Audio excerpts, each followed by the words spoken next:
This is All India Radio. In the program Money Talk, we now bring you a discussion on falling crude oil prices, reasons and implications.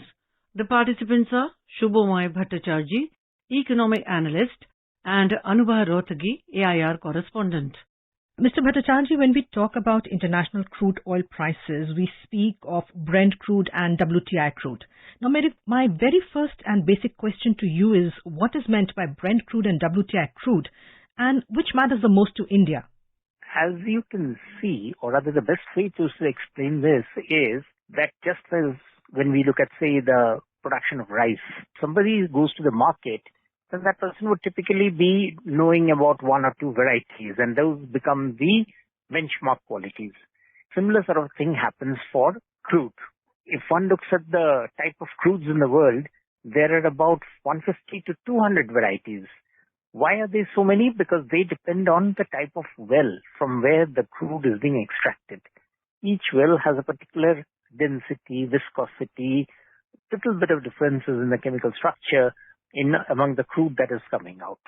And all those differences are very significant in discovering the price, because those differences also impact the quality of the refinery, the final product that comes out, the pricing of those. And these pricing become wide range of differentials. Among these varieties, the most oft-repeated one is the Brent crude, as we talked about, and the West Texas Intermediate, the WTI. The most well-known varieties of crude. But there are lots of other varieties, as I said. When we talk about India, what India buys, India doesn't buy the Brent or WTI. What India does is that India, being a very large importer, also has its own basket, which means that India is also buying crude of different quality. And the composition of that is known as the Indian basket. So that is a price which comes close to the Brent price, but is not exactly the Brent price or the WTI price for that matter. We have been seeing volatility in international crude oil prices of late, with oil prices falling by around 10% last week, although they did stabilize today to a certain extent. So what are the reasons for crude oil prices going south?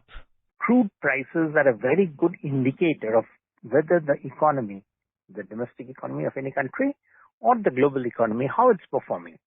People buy crude for why? Because they buy it to put it into the vehicles which will be transporting people or goods from one point to another.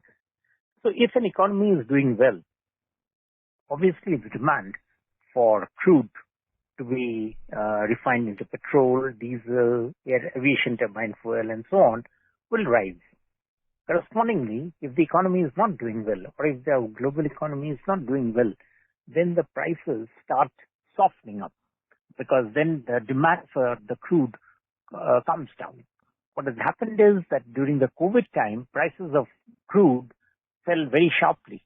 Then again, when the recovery set in, the prices started to rise and created a lot of interesting patterns and commentaries. Of late, as you can see, the impact of the Russia-Ukraine war, it has led to a variation across the world. So whereas Russian crude is available at very cheap prices, and which India is typically buying, and rightly so, there are other type varieties of crude whose prices had gone up. Of late, the latest development that's happening is because of the banking crisis, there are concerns that going forward, whether the global economy will be performing at the pace at which it has been performing.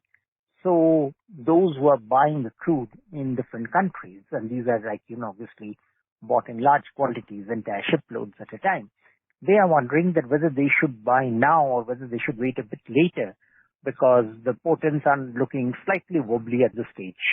Some experts also believe that another reason for the decline in international crude oil prices is the concerns over subdued demand from China, which is the second largest consumer of oil in the world. And also, there is a US Fed meeting which is due later today and tomorrow. And experts are expectations of yet another rate hike. Do you think these factors are also weighing in on the lowering of oil prices? The prices of crude depends on how the world economy is performing. Now, for instance, what you talked about, the Chinese recovery, at one stage, when China was down because of zero COVID and the entire economy was sort of locked off, the prices had come down.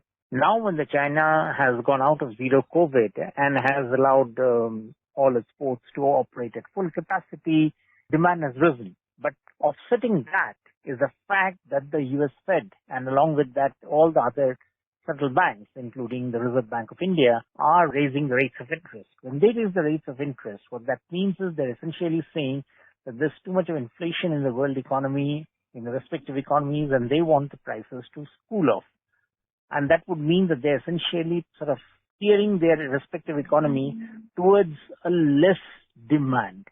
Now, if that happens, if there's less inflation, then obviously that would tend to soften the price of crude. So it's a question of a balance right now, and also the other factor that we didn't discuss, which is that along with, well, this is the demand factor, there's also the supply factor. The supply of crude typically comes mostly from what is called the OPEC, the Organization of Petroleum Exporting Countries. But these countries, it's a sort of a cartel. They more or less organize among themselves that which country will sell how much amount of crude. And typically they try to anticipate how the price movements are, what are the demand conditions are, what are the demand conditions at different seasons of the year. And based on that, they tend to sort of balance out their supply. So they also, this year, they have not been raising their supply commitment, essentially telling the world that, look, we will push or rather will encourage the prices to go up a bit more before we encourage our producers, different countries there, to extract more oil from their reserves. In fact, there is an OPEC Plus meeting due on April 3rd, so we will know more about what OPEC Plus decision is and how they react to this falling international crude oil prices around that date. That's right, because essentially OPEC Plus. So OPEC was essentially a group of about 30 odd countries, including and led usually by Saudi Arabia, Iran, Kuwait, United Arab Emirates. These are the big producers of crude. Now what's happened is countries like, mostly Russia, has joined this group. So that group is now known as the OPEC Plus. And yes, their meeting would be very significant to indicate to the world which way the prices would move. Coming to the Indian economy, lower crude oil price is a good thing given that crude imports are the biggest chunk so far as Indian imports are concerned. Although petrol and diesel prices haven't been revised for past 1 year, the one question on everybody's mind is if we can expect to see impact of falling international prices reflected in the lowering of domestic pump prices, and what would be the impact of these falling prices on overall on the Indian economy? One of the things that the India government has done for the past almost 3 years is it has not allowed the rising price of crude to let the domestic prices be affected. So essentially what it means is that even the prices have gone up, the government of India has said, no, we shall not let the domestic price of at which people buy petrol and diesel go up correspondingly. So essentially now what has happened is that in spite of the, higher prices which prevailed, the prices have been kept lower.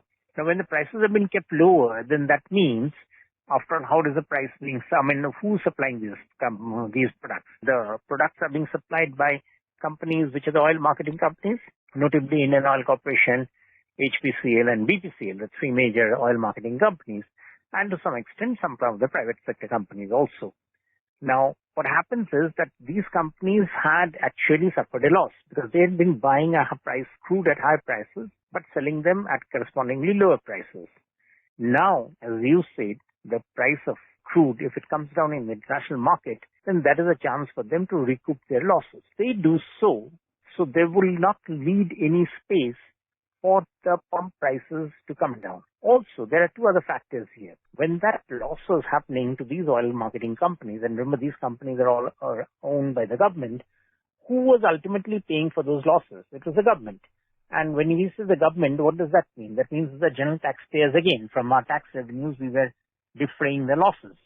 Now, when the prices come down in the international market, then the oil companies, first of all, they would want to set their balance sheets right, cut off the necessity for the government to finance them, so the government can spend that money on other things. So that's a very important There are lots of social reasons, social sectors in which the government would want to spend, and that money was not getting spent because there wasn't adequate money to go around. Also, my personal opinion that I don't think reducing the price of petrol or diesel in any significant measure is a good idea. The International Interplanetary Climate Convention, which is a group of the scientists set by the UN, has come out with its report, and that shows that the world economy is on course to exceed a temperature of more than 1.5 degrees, which means the world will actually be hotter. Yes. By 1.5 degree, and in fact, they're saying 1.5 was an optimistic estimate. It will probably be much more, go higher than even 2 degrees.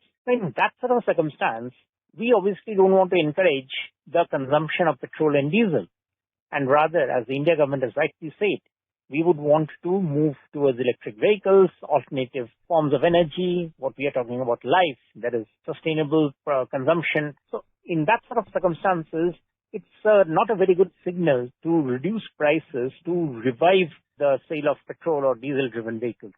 Since an increase in price of crude has an inflationary impact, so will the decline that we are seeing right now in international crude oil prices, will this decline help in bringing down inflation in India? The price of oil and diesel has not risen in the market. So the current inflation, which is about 6.4%, the consumer price index, has not been impacted much by the fuel prices. Fuel prices have remained static for the last 2 years. So there's no way that has played any role in the current inflationary position. This is quite a substantial difference from what had happened earlier, when price of oil would actually be passing through to the market. The government has taken a conscious decision that we will not let. So definitely the price of oil has not been impacted. Price of oil has not led to any inflationary condition. Question is that whether we should therefore cut prices to create a deflationary cycle. Well, we could, but as I said, the pass-through of oil products into the economy is about 1.2%, which means about 120 basis point. I would say that, frankly speaking, improving the balance sheets of the oil marketing companies gets created because of the reduction in the price of crude is probably a better alternative than reducing the price of petrol and diesel at the petrol pumps.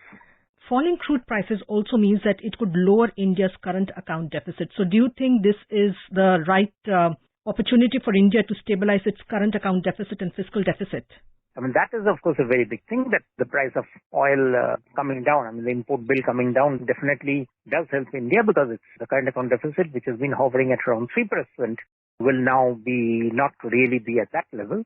So to that extent, it does definitely give an opportunity for India. Exports are not rising because of the recessionary conditions that's setting forth in many of our trading partners. And that is something unfortunate, that the Indian manufacturing industry, which has been reviving itself, wasn't getting too much of an opportunity because of the recessionary condition. So in that condition, if the price of crude does come down and means the oil companies spend less money, that's certainly a welcome step. Thank you so much for speaking to us, Mr. Bhattacharjee. Thank you, Anubha. You were listening to a discussion on falling crude oil prices, reasons and implications. The participants were Subhomoy Bhattacharjee, Economic Analyst, and Anubha Rohatgi, AIR Correspondent. This program was produced and presented by the News Services Division of All India Radio. You can listen to it on our mobile app, News on AIR. This program is also available on our YouTube channel, News on AIR Official. You may email your opinion about this program at airnsdtalks@gmail.com.